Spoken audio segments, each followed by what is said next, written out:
बच्चों लोग यहाँ पे आपके सामने कुछ फिगर्स दिए हुए हैं और बोला गया इसमें कौन कौन सा ऐसा स्ट्रक्चर है जो आपका हक्कर रूल ओबे करेगा। तो ध्यान देना, हक्कर रूल क्या बोलता है कि आपके पास पाइल्ड जो होना चाहिए 4n+2 होना चाहिए, ठीक है। प्लस क्या होना चाहिए, फिगर साइक्लिक होना चाहिए, फिगर प्लेनर होना चाहिए और उसमें कॉन्जुगेशन होना चाहिए। तो आप देखोगे कि आपका जो 1 2 3 4 5 6 सब में फिगर साइक्लिक है, आपका प्लेनर भी है, कॉन्जुगेशन भी है। तो हम लोग क्या चेक करेंगे, सारे का 4n+2 यानी पाइल्ड्रोन चेक करते हैं। तो ध्यान देना, जो पहला फिगर है उसमें पाइल्ड्रोन कितना आपको दिख रहा है 10। सेकंड फिगर में आपको पाइल्ड्रोन दिख रहा है 6, क्योंकि जो यहाँ पे नेगेटिव का लोन पेयर है वो भी कहीं ना कहीं पाइल्ड्रोन में कंट्रीब्यूट करेगा। तो 2 पाई बॉन्ड है और एक दो यहाँ से दो, तो 2 पाई बॉन्ड से 4 इलेक्ट्रॉन यहाँ से आएगा और यहाँ से 2 इलेक्ट्रॉन है तो 6 इलेक्ट्रॉन यहाँ हो जाएगा। थर्ड वाले फिगर में आपका पाइल्ड्रोन का नंबर क्या होगा 4। फोर्थ वाले फिगर में पाइल्ड्रोन का नंबर क्या होगा, ये पाई बॉन्ड से 2 इलेक्ट्रॉन आएगा और यहाँ पे 2 नेगेटिव जो है उससे 2 इलेक्ट्रॉन आएगा, तो यहाँ पे क्या होगा 4। जो फिफ्थ फिगर वहाँ पे एक पाई बॉन्ड है तो 2 इलेक्ट्रॉन यहाँ से आएगा तो ये हो जाएगा 2। जो फिगर नंबर 6 है उसमें पाइल्ड्रोन का नंबर कितना हो जाएगा 8। 4 पाई बॉन्ड है तो पाइल्ड्रोन का नंबर क्या होगा 8 होगा।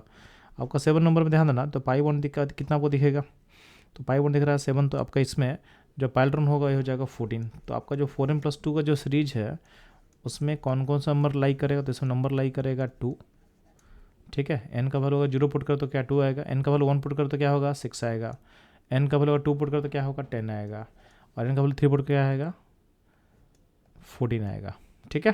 तो अब देखें, ध्यान देना, जो फिगर 1 है, फिगर 2, तो फिगर 1, फिगर 2, ठीक है, figure number 5 and figure number 7, ये सारा आपके हक्कर रूल को ओबे करेगा। तो इसमें टोटल 4 ऐसा फिगर है जो हक्कर रूल को क्या कर रहा है, ओबे कर रहा है। इसका ऑप्शन क्या करोगे, ऑप्शन रहेगा सी।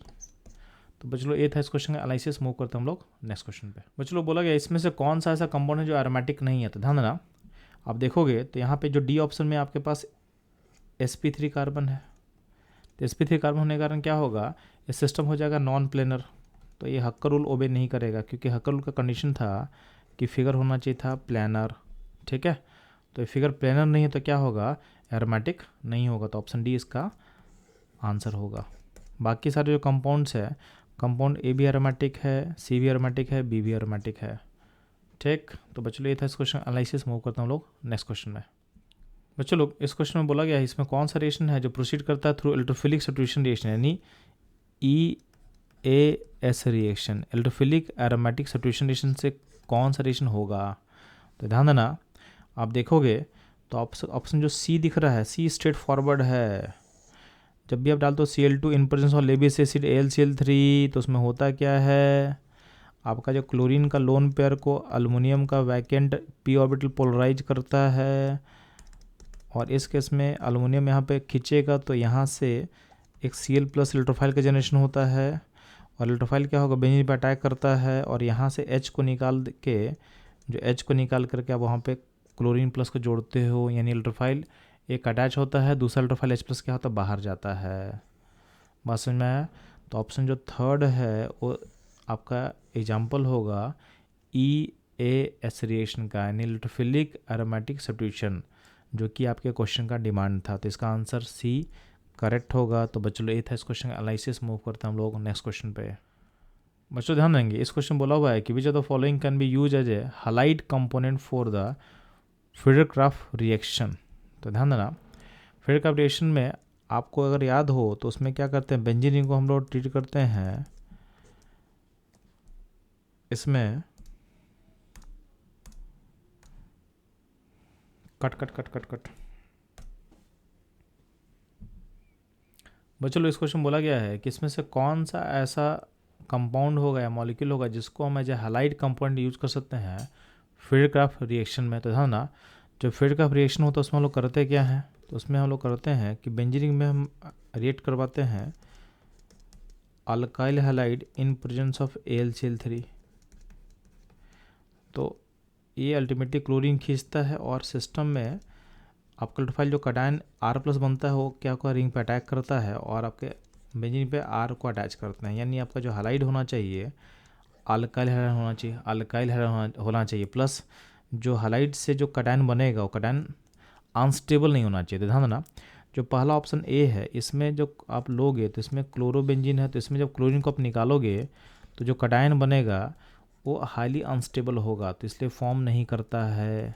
प्लस यहाँ पे जो क्लोरीन है उसका लोन पर कॉन्जुगेशन करने चला जाएगा, तो यहाँ जो सी और Cl का बॉन्ड है उसमें कहीं ना कहीं partial double bond character build हो जाएगा, तो इसको तोड़ना मुश्किल होगा, इसलिए इसको हम यूज नहीं कर सकते हैं। सेम रीजन होगा ब्रोमोबेंजीन का, जो रीजन था क्लोरोबेंजीन का वही रीजन क्या हो जाएगा ब्रोमोबेंजीन का। यहाँ पे भी क्या है, ब्रोमीन और कार्बन रिंग में रेजोनेंस होगा, बॉन्ड में partial double bond character build होगा, और अगर आप बॉन्ड ब्रेक भी करते हो तो क्या होगा, जो कटायन बनेगा कटायन क्या बनेगा अनस्टेबल बन जाएगा। ठीक है, अगला है क्लोरोइथीन। तो इसमें भी प्रॉब्लम क्या आएगा, तो क्लोरोइथीन मतलब इथीन मॉलिक्यूल है, यहाँ पे क्लोरीन जोड़े हुए हैं, तो फिर से दिक्कत होगा कि यहाँ पे रेजोनेंस करेगा, तो ये बॉन्ड में PDC character partial double bond character build होगा, तो ये बॉन्ड थोड़ा मुश्किल है। सेकेंड, अगर बॉन्ड तोड़ भी देते हो तो जो कटायन क्रिएट होता है हाईली अनस्टेबल है, तो ये बनेगा नहीं, ये बनेगा नहीं। बात समझे? तो आपके पास बचा ऑप्शन कौन सा है, बचा ऑप्शन डी होगा। डी में ऐसा कोई इशू नहीं है, डी में सिंपल अल्केन के साथ जुड़ा हुआ है आइसोप्रोपाइल क्लोराइड, इसमें Cl को आप हटाते भी हो तो आपका जो कटायन बनेगा वो बन सकता है, कोई दिक्कत नहीं है। 6 अल्फा एच है सेकेंडरी है, तो 6 अल्फा एच है सेकेंडरी है, बन सकता है, तो इसका हम यूज कर सकते हैं। यानी आइसोप्रोपाइल क्लोराइड जो है उसको आप यूज कर सकते हो as a halide component for Friedel Crafts reaction. तो बच्चों लोग ये था इस क्वेश्चन का एनालिसिस। मूव करते हैं हम लोग नेक्स्ट क्वेश्चन में। बच्चों ध्यान देना, इस क्वेश्चन पूछा गया है कि इन चारों कंपाउंड में से कौन सा होगा जिसमें सारे आइटम सेम प्लेन में होगा। तो ध्यान देंगे, आपका जो ए है, ए में क्या बेंजीन है, दो बेंजीन आपस में कनेक्टेड है, इसमें सारा कार्बन sp2 है, पूरा रिंग ही sp2, हर कार्बन sp2 है, जितना भी आइटम है हाइड्रोजन छोड़ के सारा sp2 है, तो sp2 क्या होगा, सारा सिस्टम खुद को प्लेन में रखना चाहेगा। ठीक है, तो इसमें क्या होगा, जितना भी आइटम है वो सब क्या होगा, सेम ही प्लेन में लाई करेगा। बात समझे? तो इसमें क्या होगा, ए सिस्टम क्या होगा, को प्लेनर होगा with respect to all atom. तो आपका जो आंसर होगा ए। बाकी बी में sp3 कोई कार्बन है, तो आपको पता है कि साइक्लोहेक्सेन चेयर फॉर्म में होता है, तो एक कोप्लेनर नहीं होता है। सी वाले में यहाँ पे sp3 कार्बन है, तो इसका जो एटम है वो टेट्राहेड्रल फैलेगा, यहाँ भी sp3 है, तो ये भी क्या होगा, सिस्टम क्या होगा, नॉन प्लेनर होगा। ठीक है, तो इसका आंसर था ए। बच्चों ए था इस क्वेश्चन का एनालिसिस। मूव करते हम लोग नेक्स्ट क्वेश्चन में। बच्चों इस क्वेश्चन में आपके सामने पायरोल का फिगर दिया हुआ है, बोला है कि पायरोल और फिगर में कुछ पोजीशन मार्क किया हुआ है, बोला गया है कि किस पोजीशन पे पायरोल का इलेक्ट्रॉन डेंसिटी मैक्सिमम होगा। तो ध्यान देंगे, हम लोग इसका रेफरेंस ड्रॉ करते हैं, तो अगर मान लेते हैं कि डेंसिटी अगर इलेक्ट्रॉन यहाँ अगर हम सप्लाई करते हैं, ठीक है, तो ये पॉइंट बनेगा नेगेटिव, पॉजिटिव बिल्ड होगा, और इसको जब आप यहाँ सप्लाई करते हो तो नेगेटिव यहाँ बिल्ड होगा, यानी पोजीशन 2 पे। बात समझ में आया? सिमिलरली अगर आपका जो लोन पेयर है एन का, उसका लोन पेयर को अगर पोजीशन नंबर आप कहाँ दोगे, पोजीशन नंबर 2 पे सप्लाई करोगे, ठीक है, तो यहाँ नेगेटिव रेट होगा, और ये नेगेटिव जब यहाँ अटैक करेगा तो नेगेटिव यहाँ क्रिएट करेगा, यानी पोजीशन 5 पे।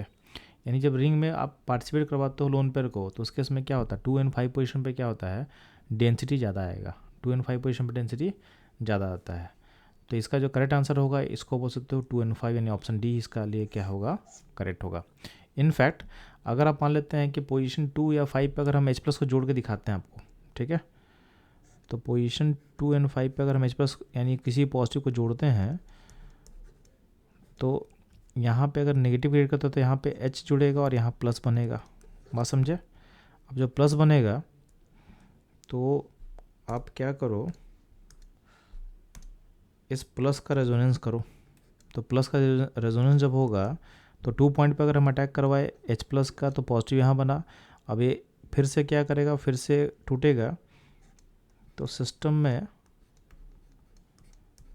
H यहाँ पे लोन पेयर यहाँ पे है, तो बॉन्ड यहाँ जाएगा, पॉजिटिव यहाँ पहुँच जाएगा। अब इस पॉजिटिव को N का जो लोन पेयर है उसको क्या करेगा, स्टेबल कर सकता है।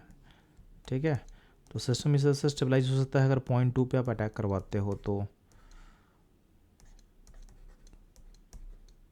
तो सेम होगा पोजीशन 5 पे। अगर पोजीशन 3 अगर या 4 पे हम अटैक करवाएंगे तो इतना स्टेबिलिटी नहीं मिलेगा, वो भी आप चेक कर लो। तो अगर हम मान लेते हैं कि पोजीशन नंबर अगर हम 3 का यूज करते हैं, तो 3 पे अगर H को आप ऐड करोगे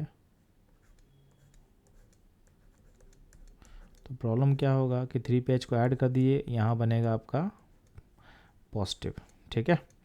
तो 3 पे ऐड किया H प्लस तो पॉजिटिव बनेगा यहाँ पे 2 पे। अब यहाँ पे इनका लोन पे इसको अटैक कर लेगा, बट ये पॉजिटिव का ये जो ये डबल बॉन्ड है इस पॉजिटिव से कंट्रीब्यूट नहीं कर पाएगा, यानी इस प्लस के साथ रेजोनेंस नहीं कर पाएगा। तो आपका जो इंटरमीडिएट उतना स्टेबल नहीं हो रहा है। तो आप इंडायरेक्टली बोल सकते हो कि पोजीशन 2 और 5 पे आपका जो इंटरमीडिएट कटायन है ज़्यादा स्टेबलाइज कर रहा है, इसलिए आपका इलेक्ट्रोफाइल वहाँ पे अटैक करना प्रेफर करेगा। तो इसका फिर से हम बोल सकते हैं कि ऑप्शन नंबर क्या होगा, डी यानी 2 एंड 5 क्या होगा, जहाँ पे पैरेलल का डेंसिटी मैक्सिमम होगा। तो बच्चों ये था इस क्वेश्चन का एनालिसिस।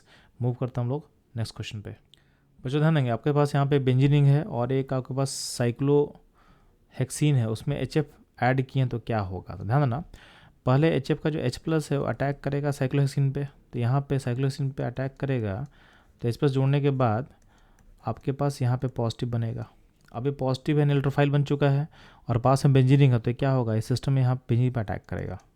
यानी आपके बेंजीनिंग पे साइक्लोहेक्सीन से जो पॉजिटिव बना अपने पास इलेक्ट्रोफाइल वो अटैक करेगा। तो अटैक करेगा तो सिंपली कंबाइन कर लो ना। तो कंबाइन करो तो क्या बनेगा, एक बेंजीनिंग में आप जोड़ दोगे साइक्लोहेक्सेन वाले फिगर को, ठीक है। तो इसका जो आंसर होगा, इसका आंसर क्या होगा चलो, तो इसका आंसर होगा सी। तो बच्चों ये था इस क्वेश्चन का एनालिसिस। मूव करते हैं हम लोग नेक्स्ट क्वेश्चन पे। बच्चों लोग इस क्वेश्चन में बेंजीन का नाइट्रेशन जो होता है उस पर कुछ स्टेटमेंट है। तो उसमें बोला गया है कि ड्यूरिंग नाइट्रेशन प्रोसेस अगर हम large amount of KHS4 add करने से आपका रेट को फ़र्क क्या पड़ेगा। तो ध्यान देना, जब हम बेंजीन का नाइट्रेशन करते हैं तो उसमें जो रिएजेंट आप यूज किए, यहाँ पे यूज किया हुआ है H2SO4 एंड HNO3। इसमें होता क्या है कि HNO3 बिहेव करता है जो बेस की तरह। तो यहाँ से जो H2SO4 है वो बिहेव करेगा एसिड की तरह। तो यहाँ से H प्लस निकलेगा और H2SO4 माइनस बनेगा और ये जो H प्लस है वो इस O के लोन पे अटैक करता है। तो यहाँ पे इस तरह का एक इंटरमीडिएट फॉर्म करेगा और यहाँ से वाटर निकाल दो। तो वाटर निकालने के बाद आपके पास NO2 प्लस इलेक्ट्रोफाइल क्रिएट होगा। अब जो इलेक्ट्रोफाइल क्रिएट होगा इस पर बेंजीन रिंग अटैक करेगा और आपका फॉर्म कर जाएगा नाइट्रोबेंजीन। अब प्रॉब्लम क्या होता है कि अगर आप ऐड कर रहे हो KHSO4 तो KHSO4 आयनिक कंपाउंड है, फुली ब्रेक करेगा K प्लस में एंड HSO4 माइनस में। अब जो HSO4 माइनस है ये आप देखोगे ये यहाँ पे कॉमन है इस पॉइंट पे। तो क्या ही कहीं ना कहीं क्या करेगा, HSO4 माइनस डालोगे तो यहाँ पे इसका अमाउंट बढ़ेगा। तो ये जो फॉरवर्ड प्रोसेस हो रहा था, तो अकॉर्डिंग टू लीचर प्रिंसिपल अगर आप पर्ड को ऐड कर रहे हो सिस्टम में तो ये प्रोसेस बैकवर्ड होगा। बैकवर्ड होगा तो H प्लस का अमाउंट क्या होगा, घटेगा। तो आपका जो नाइट्रेशन में जो यानी नाइट्रिक एसिड में जो H अटैक कर रहा है उसका अमाउंट घटेगा। तो अल्टीमेटली आपका इलेक्ट्रोफिलिक अमाउंट घटेगा तो रेट क्या हो जाएगा, स्लो हो जाएगा। इन इसका आंसर क्या होगा, डी। तो सिंपल है आपके ऑर्गेनिक केमिस्ट्री और लीचर प्रिंसिपल यानी आयनिक इक्विलिब्रियम का एप्लीकेशन था। तो अगर आपको इसको हल्का भी अगर इसको लिंक कर पाओ तो क्वेश्चन बहुत ईजिली आपसे बनेगा। तो बच्चों ये था इस क्वेश्चन का सॉल्यूशन और एनालिसिस। मूव करता हम लोग नेक्स्ट क्वेश्चन पे। बच्चों इस क्वेश्चन में आपसे पूछा गया है कि ऑक्सीडेशन ऑफ बेंजीन जब करते हो इन प्रेजेंस ऑफ V2O5 तो क्या फॉर्म करता है। ध्यान देना, बेंजीन का ऑक्सीडेशन V2O5 करने से एक इंटरमीडिएट फॉर्म करता है मैलिक एसिड, और मैलिक एसिड जो है वाटर एलिमिनेट करके फॉर्म करेगा मैलिक एनहाइड्राइड, यानी अल्टीमेटली ये फॉर्म करेगा। तो मैलिक एनहाइड्राइड का फिगर कैसा होगा, इसका फिगर ऐसा होने वाला है, ठीक है। तो आपका जो ऑप्शन ए होगा ये होगा करेक्ट। तो बच्चों ये था इस क्वेश्चन का एनालिसिस। मूव करता हम लोग नेक्स्ट क्वेश्चन में। बच्चों ध्यान देना, इस क्वेश्चन में बोला हुआ है कि अगर आप इस कंपाउंड को ट्रीट करते हो Br2 FeBr3 के साथ तो इसमें होता क्या है कि आपका इलेक्ट्रोफाइल बनेगा Br प्लस। अब जो Br प्लस बनेगा उसमें अटैक करेगा। तो यहाँ पे अटैक कहाँ होगा, तो जो एक ग्रुप प्लस एम ग्रुप है नहीं प्लस एम बोल सकते हैं तो इसको आप प्लस आर बोल सकते हो। तो इलेक्ट्रॉन डेंसिटी डोनेट करेगा रिंग में। तो डेंसिटी कहाँ करेगा, तो अपने ऑर्थो पारा पे। तो दोनों का ऑर्थो पारा कॉमन है, ये भी दोनों का ऑर्थो है, एक का पारा दूसरे का ऑर्थो है और एक पारा एक ऑर्थो है। नहीं ये पोजीशन जो मार्क के यहाँ अटैक हो सकता है। अब ये जो पोजीशन यहाँ पे अगर ब्रोमीन को जोड़ोगे तो यहाँ पे तीनों ग्रुप क्या हो एक साथ हो जाएगा, तो स्टेरिक हिंड्रेंस बहुत ज़्यादा बढ़ जाएगा। तो इसको हम अवॉइड करेंगे, यानी पोजीशन हम यूज नहीं करें। तो तुम्हारा अटैक या तो ये पोजीशन होगा और ए पोजीशन होगा, कहीं भी चलेगा। तो मैं मान लेता हूँ कि इस पॉइंट को मैं दिखाता हूँ, तो आप अगर जोड़ोगे तो ब्रोमीन आपका यहाँ जोड़ देते हैं हम लोग, ठीक है। तो अगर आप देखोगे कौन सा आंसर आपका करेक्ट होगा तो ध्यान देना, तो ब्रोमीन यहाँ या यहाँ, तो देखोगे ऑप्शन सी है, सी हमारा करेक्ट होगा। यानी ए पोजीशन दोनों सेम है तो कोई भी चलेगा, कोई दिक्कत नहीं है, ठीक है। तो बच्चों ये था इस क्वेश्चन एनालिसिस। मूव करता हम लोग नेक्स्ट क्वेश्चन के एनालिसिस पे। बच्चों लोग इस क्वेश्चन में आपके पास कुछ फंक्शन ग्रुप दिया हुआ है और बोला गया है कि सबका सब -m ग्रुप है, यानी सारा मेटा डाइटिंग ग्रुप है। तो बोला गया इसमें सबसे ज़्यादा डिएक्टिवेटिंग ग्रुप कौन होगा। तो ध्यान देना, अगर आपको लिस्ट याद हो तो सबसे ज़्यादा डिएक्टिवेटिंग होता है नाइट्रो। तो नाइट्रो का जो विड्रॉइंग पावर होता है सबसे हाईएस्ट होता है, नहीं सबसे ज़्यादा रिंग को डिएक्टिवेट करता है नाइट्रो ग्रुप। तो ये था इस क्वेश्चन का करेक्ट आंसर। तो बच्चों लोग मूव करता हूँ लोग नेक्स्ट क्वेश्चन के एनालिसिस पे। बच्चों लोग आपके सामने 4 कंपाउंड्स लिखे हुए हैं और बोला गया है कि इसमें से कौन सा ऐसा मॉलिक्यूल होगा जो कि फ्रीडक ऑफ रिएक्शन ईजिली नहीं जाएगा। तो ध्यान देना, फ्रीडक ऑफ रिएक्शन होने का कंडीशन होता है कि आपका जो बेंजीन सिस्टम है डीएक्टिवेटेड नहीं होना चाहिए, यानी उस सिस्टम में -m ग्रुप यानी मेटा डाइटिंग ग्रुप या फिर इलेक्ट्रॉन विड्रॉइंग ग्रुप या फिर -r ग्रुप नहीं होना चाहिए, ठीक है। तो जहाँ भी होगा वहाँ पे आपका सिस्टम क्या होगा, रिएक्शन परफॉर्म नहीं करना चाहता है थ्रू फ्रीडरक्राफ्ट रिएक्शन। तो ध्यान देंगे आपका जो ऑप्शन ए है, ए में नाइट्रो ग्रुप जुड़ा हुआ है। आपको पता है कि नाइट्रो बहुत स्ट्रॉन्ग इलेक्ट्रॉन विड्रॉइंग ग्रुप होता है, तो ये सिस्टम को इतना डीएक्टिवेट कर देगा कि सिस्टम फ्रीडरक्राफ्ट रिएक्शन के थ्रू नहीं जा पाएगा, ठीक है। तो यानी इस क्वेश्चन का जो करेक्ट आंसर होगा ये होगा ऑप्शन ए। तो आपको याद करने लायक पॉइंट क्या है कि जब भी आपके रिंग में इलेक्ट्रॉन विड्रॉइंग यानी -m और -r ग्रुप जुड़े होंगे तो उस केस में आपका फ्रीडरक्राफ्ट रिएक्शन ऑकर नहीं करता है। तो बच्चों लोग ये था इस क्वेश्चन एनालिसिस। मूव करते हैं हम लोग नेक्स्ट क्वेश्चन पे। बच्चों लोग इस क्वेश्चन बोला गया इसमें कौन सा जो है नॉन एरोमेटिक है। तो ध्यान देना, आपका जो ऑप्शन डी में यहाँ पे sp3 कार्बन है। sp3 मतलब क्या होगा, सिस्टम हो जाएगा नॉन प्लेनर, यानी आपके हकर रूल को सेटिस्फाई नहीं करेगा, क्योंकि हकर रूल क्या बोलता है कि आपका सिस्टम होना चाहिए था प्लेनर, यानी ये हो जाएगा आपका नॉन एरोमेटिक। तो हमारा जो करेक्ट आंसर होगा ये होगा ऑप्शन डी। तो बच्चों ये था इस क्वेश्चन का सॉल्यूशन। मूव करते हैं हम लोग नेक्स्ट क्वेश्चन पे। बच्चों लोग आपके सामने 4 फिगर दिया हुआ और बोला है कि जब नाइट्रेशन करते हैं तो कौन सा सबसे ज़्यादा रिएक्टिव होगा टुवर्ड्स नाइट्रेशन। तो ध्यान देना, आप एक इलेक्ट्रोफाइल को ऐड कर रहे हो तो आपका रिंग जितना ज़्यादा एक्टिवेटेड होगा उतना ही रिएक्शन फास्ट होगा। तो आपको बस चेक करना है कि आपके किस रिंग में +m या +r या इलेक्ट्रॉन डोनेटिंग ग्रुप जुड़ा हुआ है।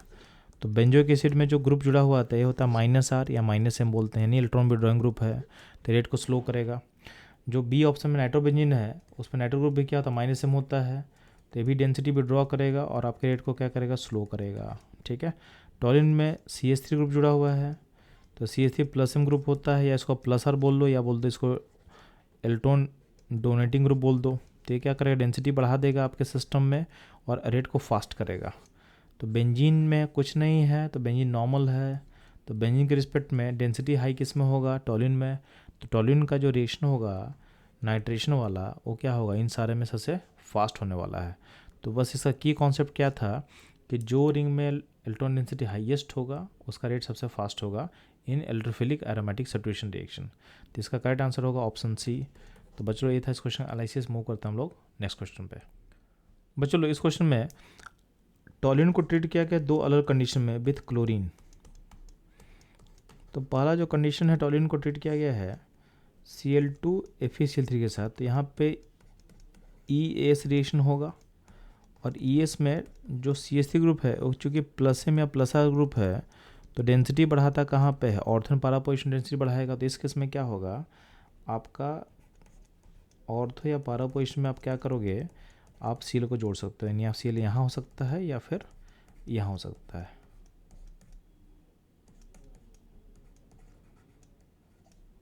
ठीक।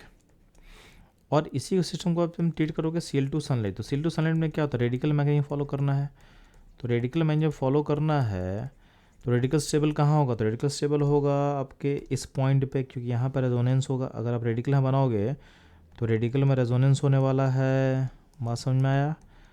तो इस पॉइंट पे रेडिकल में रेजोनेंस होगा तो ये रेडिकल यहाँ स्टेबल होगा, तो यहाँ पे आप क्लोरीन को ऐड करोगे यहाँ पे चूँकि 3 हाइड्रोजन है, तो अब अगर ऑप्शन देखते हो तो एक ऑप्शन तो होगा एक्स होगा, ऑर्थो पारा क्लोरोटोलिन, तो ऑप्शन ए मैच करा सी के साथ, ठीक है। तो दूसरा जो इसका ऑप्शन होगा ट्राइक्लोरोमिथाइल बेंजीन, यानी जो सिल्डो सल्फेट डालोगे तो ये बेसिकली क्या करे, तीनों हाइड्रोजन को रिप्लेस करके आपको बना देना है 3 क्लोरीन जोड़ देना है। तो ऑप्शन को एनालाइज करके हम बोल सकते हैं कि अल्टीमेटली ये फॉर्म करेगा, यानी इस केस में क्या था, क्लोरीन लिया गया है एक्सेस में। ये क्वेश्चन मेंशन नहीं किया हुआ है, बट ऑप्शन देख के हम बोल सकते हैं कि आप क्लोरीन एक्सेस में है, तो जितना भी एच है सबको रिप्लेस कर देना है सीएल के साथ। तो आपका ये बन जाएगा ट्राइक्लोरोमिथाइल बेंजीन, यानी इसका करेक्ट आंसर होगा ऑप्शन सी। तो बच्चों ये था इस क्वेश्चन का एनालिसिस। मूव करते हैं हम लोग नेक्स्ट क्वेश्चन पे। बच्चों इस क्वेश्चन बोला गया कि बेंजीन को हम रेट करवाते हैं CH3Cl and AlCl3, तो क्या फॉर्म करेगा। तो सिंपल आपके फील्ड का अल्काइलेशन का एग्जांपल था, इसमें इलेक्ट्रोफाइल बन जाएगा CH3+, और आपके रिंग में अटैक कर लेगा, तो रिंग में बन जाएगा बेंजीन में जोड़ देना CH3, यानी सिस्टम क्रिएट कर देगा टॉलिन को। ऑप्शन डी इसका करेक्ट आंसर होगा। तो बच्चों ये था इस क्वेश्चन का एनालिसिस। मूव करता हूँ हम लोग नेक्स्ट क्वेश्चन पे। बच्चों लोग ध्यान देना, इसमें बोला गया है कि नाइट्रो बेंजीन बनाने के लिए हम बेंजीन में डालते हैं H2SO4 and HNO3, इसको बोलते हैं हम लोग नाइट्रेटिंग मिक्सचर। तो बोला गया इसमें नाइट्रिक एसिड किसकी तरफ बिहेव करता है, ध्यान देना, इसमें H2SO4 बिहेव करता है ये एसिड, ये अपना H को लूज करेगा H+ एंड HSO4- के फॉर्म में, और जो H+ लूज किया है नाइट्रिक एसिड के O पे अटैक करता है, यानी इस केस में नाइट्रिक एसिड का जो O है एटम है वो बिहेव करता है जब प्रोटॉन एक्सेप्टर, यानी एक्सेप्ट करेगा, तो इसको तुम बोल सकते हो बेस। तो ये एक्सेप्ट करके यहाँ पे O पे पॉजिटिव बनेगा, और O का जो पॉजिटिव है अनस्टेबल है, तो उसको ब्रेक करके आप निकालोगे, तो वाटर निकलने के बाद आपके सिस्टम में NO2+ यानी इलेक्ट्रोफाइल क्रिएट होता है। तो इस पूरे प्रोसेस में जो नाइट्रिक एसिड है वो बिहेव करता है जब बेस की तरह। तो इसका जो आंसर होगा, इसका आंसर होगा बी। ये टॉपिक या ये क्वेश्चन क्या है, बहुत फेमस क्वेश्चन है, तो बार बार रिपीट होता है, तो आपको ये चीज़ को आपको याद कर लेना है। तो बच्चों ये था इस क्वेश्चन का एनालिसिस। मूव करते हैं हम लोग नेक्स्ट क्वेश्चन में। बच्चों बोला गया है कि इन चारों कंपाउंड में से कौन सा ऐसा कंपाउंड है जो इलेक्ट्रोफिलिक रिएक्शन में सबसे जल्दी फास्ट रिएक्ट करेगा। तो सिंपल सा बात है कि जिस रिंग में डेंसिटी हाईएस्ट होगा, अब डेंसिटी हाईएस्ट किस में होगा, जिसमें +M ग्रुप या +R ग्रुप अटैच होगा। तो आपको चेक करना है कि किसमें +M +R ग्रुप जुड़ा हुआ है। तो ध्यान देना, जो Cl है, Cl आपका नेट होता है इलेक्ट्रॉन विड्रॉइंग। आपको याद होना चाहिए कि हाइड्रोजन का नेचर होता है इलेक्ट्रॉन विड्रॉइंग, क्योंकि इनका -I पावर क्या होता है, बहुत स्ट्रांग होता है, तो ये भी डेंसिटी घटाएगा। नाइट्रो होता है -M या -R ग्रुप, ये भी आपका रिंग से डेंसिटी क्या करता है, डिक्रीज करता है। CH2OH में OH का -I है, प्लस यहाँ पे थ्रू हाइपर कन्जुगेशन डेंसिटी बढ़ेगा, बट आपके पास पता है कि ऑप्शन ए में लोन पेयर का रेजोनेंस से डेंसिटी बहुत ज़्यादा बढ़ जाता है रिंग में। तो सबसे ज़्यादा जो इलेक्ट्रॉन रिच रिंग होगा वो होगा ऑप्शन ए वाला। तो जब भी कोई इलेक्ट्रोफाइल अटैक करेगा तो सबसे पहले अटैक करेगा ऑप्शन ए यानी फिनॉल में अटैक करेगा, यानी सबसे ज़्यादा जो रेट फास्ट होगा यानी रिएक्टिव होगा फिनॉल सिस्टम होगा टुवर्ड्स इलेक्ट्रोफाइल के लिए इन सारे गिवन ऑप्शन में से। तो बच्चों लोग ये था इस क्वेश्चन का एनालिसिस एंड सॉल्यूशन। मूव करता हम लोग नेक्स्ट क्वेश्चन पे। बच्चों लोग यहाँ पे 4 कंपाउंड दिए हैं और बोला गया इसको आपको अरेंज करना है according to rate towards electrophilic reagent. तो ध्यान ना, पहला ऑप्शन बेंजीन दिया हुआ है, तो बेंजीन में कोई दिक्कत नहीं, डेंसिटी है। अब ध्यान देंगे सेकेंड में टॉलिन है, तो टॉलिन में क्या होता है, आपका CH3 ग्रुप +M ग्रुप होता है, तो डेंसिटी बढ़ा देगा रिंग का। तो ध्यान देना, जितना डेंसिटी बढ़ेगा उतना रेट फास्ट होगा। तो बेंजीन के कंपेयर में टॉलिन क्या होगा, फास्ट होगा। फिनॉल और फास्ट होगा, फिनॉल का जो OH है उसका वो डेंसिटी और ज़्यादा बढ़ाता है, क्योंकि यहाँ लोन पर जो है रिंग में डोमिनेट करेगा। तो फिनॉल और M का जो +M पावर है वो CH3 के रिस्पेक्ट में ज़्यादा होता है, तो इन तीनों में फिनॉल हाईएस्ट होगा। क्लोरोबेंजीन जो होता है, तो हालोजन जो होता है, हालोजन नेट इलेक्ट्रॉन विड्रॉइंग होता है, तो जितना भी हालोजन्स है वो सब का सब डेंसिटी विड्रॉ करेगा रिंग से, तो रिंग का डेंसिटी डिक्रीज करेगा। तो रिंग में जितना डेंसिटी हाई होता है इलेक्ट्रोफाइल उतना ही ज़्यादा अटैक करेगा फास्टर। तो अगर रेट देखोगे तो सबसे हाईएस्ट होगा 4 यानी फिनॉल, फिनॉल के बाद होगा टॉलिन, उसके बाद होगा बेंजीन, उसके बाद होगा क्लोरोबेंजीन। अब देखना हमारा सॉल्यूशन किस ऑप्शन से मैच कर रहा है, 4 2 1 3 ऑप्शन सी के साथ, इन ऑप्शन सी होगा इसका करेक्ट आंसर। तो बच्चों लोग ये था इस क्वेश्चन का एनालिसिस। मूव करते हैं हम लोग नेक्स्ट क्वेश्चन पे। बच्चों लोग इस क्वेश्चन में बोला हुआ है कि आपके पास AlCl3 एज ए कैटलिस्ट है। अब बोला है कि इन गिवन ऑप्शन में से किस ऑप्शन में इस कैटलिस्ट को आप यूज करोगे कि आपका जो प्रोडक्ट होगा वो होगा इथाइल बेंजीन। तो ध्यान देना, यानी सिंपली आपको क्या करना है, आपको देखना है कि किस केस में आपके पास इलेक्ट्रोफाइल CH3 CH2 प्लस बन सकता है। तो ध्यान देंगे आपका जो ऑप्शन ए है उसमें आपके पास इथाइल अल्कोहल है। अब आपको पता है कि LCl3 क्या होता है, एक एसिड के तरह बिहेव करेगा। तो एसिड क्या करेगा, इसके O से अटैच करेगा। तो यहाँ पे जो वैकेंट ऑर्बिटल खाली है उसमें O के लोन पर अटैचमेंट होगा और इस वाटर को बाहर निकाल देगा और ये इलेक्ट्रोफाइल जनरेट कर देगा। इलेक्ट्रोफाइल क्या होगा, आपके बेंजीन पे अटैक करेगा और रिंग पे अटैक करके, यानी आपका रिंग जो है इस पे अटैक कर लेगा और आपके पास प्रोड्यूस कर देगा इथाइल बेंजीन। तो आपका जो इसका करेक्ट आंसर होगा ये होगा ऑप्शन ए। ठीक है, तो बच्चों ये था इस क्वेश्चन का एनालिसिस। मूव करता हम लोग नेक्स्ट क्वेश्चन पे। बच्चों इस क्वेश्चन बोला हुआ है इसमें से कौन सा रिएक्शन है फ्री रेडिकल सब्स्टिट्यूशन रिएक्शन होगा। ध्यान देंगे आपका जो पहला रिएक्शन है इटसेल्फ इसमें क्लोरीन प्लस हीटिंग किया है। तो क्लोरीन प्लस हीटिंग में क्या होता है, रेडिकल फॉर्म करता है और रेडिकल रिएक्शन इसमें ऑकर करेगा, यानी आपका जो ऑप्शन ए होगा करेक्ट होगा। ऑप्शन जो बी का बात करते हैं, बी में क्या होता है, इलेक्ट्रोफाइल जनरेट करेगा CH3 प्लस। तो इसमें ए होता है EH रिएक्शन, यानी इसमें कैटायन बना तो इलेक्ट्रोफिलिक एरोमेटिक सब्स्टिट्यूशन रिएक्शन होगा, यानी ये रेडिकल नहीं होगा। थर्ड वाले क्वेश्चन में क्या है, यहाँ पे NO2 Ag प्लस हटेगा और यहाँ पे इलेक्ट्रोफाइल बनेगा O माइनस। ठीक है, और N का लोन पे, तो N का लोन पे अटैक करेगा। तो ये बेसिकली या तो SN1 SN2 से होता है। ठीक, तो इसमें जो होगा ये बेसिकली हो रहा है सब्स्टिट्यूशन रिएक्शन हो रहा है, इसको बोलते हैं हम लोग न्यूक्लियोफिलिक सब्स्टिट्यूशन रिएक्शन बोलते हैं इसको हम। ठीक है, तो ये भी आपका रेडिकल नहीं है। और इसमें क्या हो रहा है, एसिन का एडिशन हो रहा है आपके अल्डिहाइड में, इसको बोलते हैं न्यूक्लियोफिलिक एडिशन रिएक्शन बोलते हैं। तो आपका जो फ्री रेडिकल सब्स्टिट्यूशन रिएक्शन होगा ये होगा ऑप्शन ए। तो बच्चों ये था इस क्वेश्चन का एनालिसिस। मूव करता हम लोग नेक्स्ट क्वेश्चन पे। बच्चों आपके पास 3 कंपाउंड दिया हुआ है, एनालिन, बेंजीन एंड नाइट्रोबेंजीन, और बोला गया है कि इन तीनों कंपाउंड में इलेक्ट्रोफिलिक रिएक्शन के लिए कौन सबसे फास्ट रेट करेगा और कौन स्लो रेट करेगा, यानी इनके रेट को अरेंज करना है। तो ध्यान ना, एनालिन का जो NH2 है प्लस M ग्रुप होता है, यानी डेंसिटी जो है सप्लाई करेगा। नाइट्रो क्या होता है, minus M electron withdrawing group बोल सकते हैं उसको आप, -A -R। तो इससे क्या होता है कि आपके रिंग की डेंसिटी को क्या करेगा, डिक्रीज करेगा। तो इलेक्ट्रोफाइल को डेंसिटी चाहिए, तो सबसे फास्ट कौन किस में रिएक्शन होगा, एनालिन में, फिर बेंजीन में, फिर नाइट्रोबेंजीन में। यानी इसका जो रेट का जो ऑर्डर होगा 1 2 3, यानी ऑप्शन डी इसके लिए क्या होगा, करेक्ट होगा। तो बच्चों ये था इस क्वेश्चन का आंसर। मूव करता हम लोग नेक्स्ट क्वेश्चन पे। बच्चों इस क्वेश्चन बोला गया है कि आपको इन चारों कंपाउंड को अरेंज करना है इलेक्ट्रोफिलिक एरोमेटिक सब्स्टिट्यूशन के रेट के बेसिस पे। तो ध्यान ना, इसमें बेंजीन है, CH3 ग्रुप जो होता है ये प्लस M या प्लस R ग्रुप बोलते हैं इसको हम लोग। तो डेंसिटी को क्या करेगा, बढ़ाएगा। तो बढ़ाएगा तो रेट को क्या होगा, बेंजीन के रिस्पेक्ट में फास्टर करेगा। O का जो लोन पेयर है वो भी क्या होता है, बहुत ज़्यादा अमाउंट में डेंसिटी को बढ़ा देगा। तो थर्ड का जो रेट है वो 2 से भी फास्ट हो जाएगा। तो जितना इलेक्ट्रॉन डोनेटिंग या फिर प्लस M या प्लस R ग्रुप जुड़े रहते हैं सिस्टम में, उतना रेट क्या तो फास्टर होता है। तो यहाँ पे 2 जगह प्लस M ग्रुप दिख गया आपको, OCH3 एंड CH3 में। ज़्यादा बेटर कौन सा प्लस M ग्रुप होगा, OCH3, क्योंकि यहाँ लोन पर दे रहा है।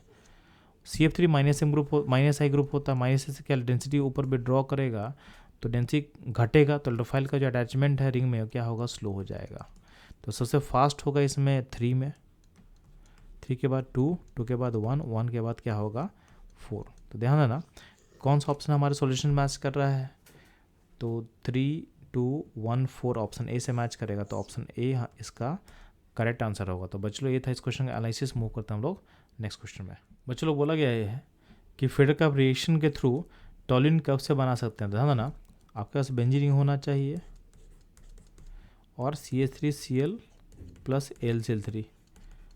अगर ये मिल गया तो यहाँ पे इलेक्ट्रोफाइल बनेगा CH3 प्लस और आपके रिंग इस पर अटैक कर लेगा और आपको बनेगा टॉलिन। यानी आपका जो करेक्ट आंसर होगा इन सारे ऑप्शंस में से ये होगा ऑप्शन नंबर ए।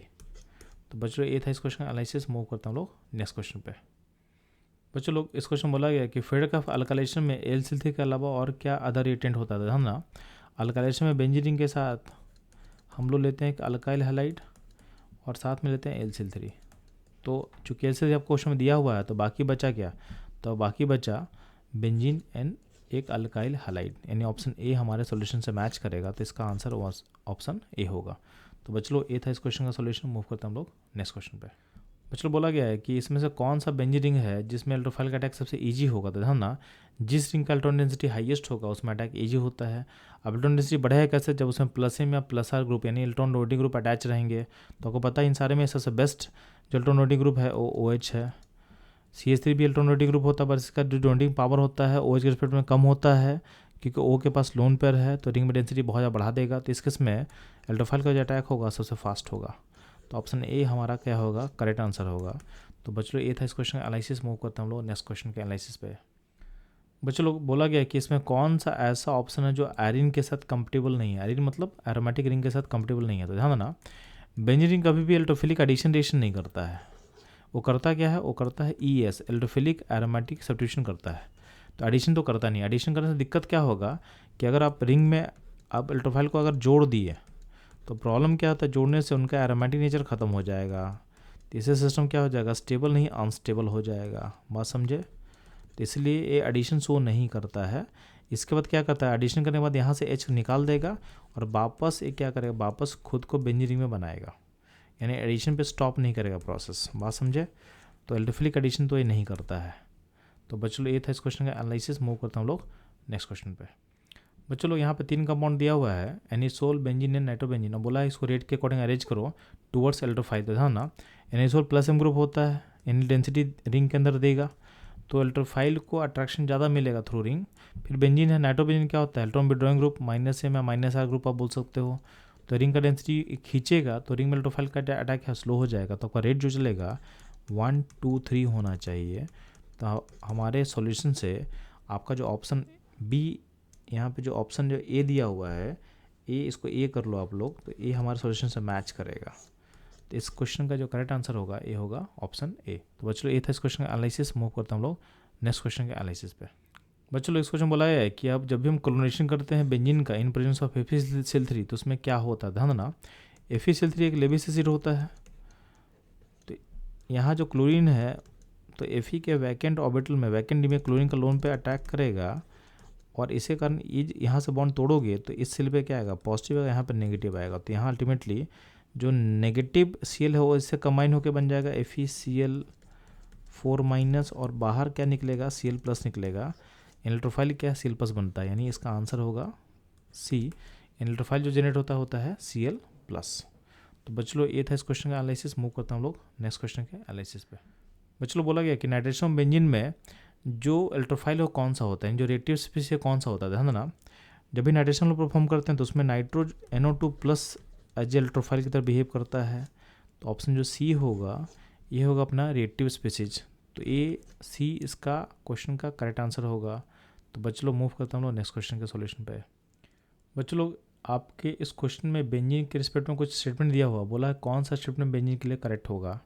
तो ध्यान देना, पहला स्टेटमेंट है because of unsaturation benzene easily undergo addition reaction, गलत है। बेंजीन एरोमेटिक रिंग है, वो कभी भी एडिशन रिएक्शन नहीं जाएगा। वो जाता क्या है, वो जाता है EAS reaction, electrophilic aromatic substitution reaction जाएगा।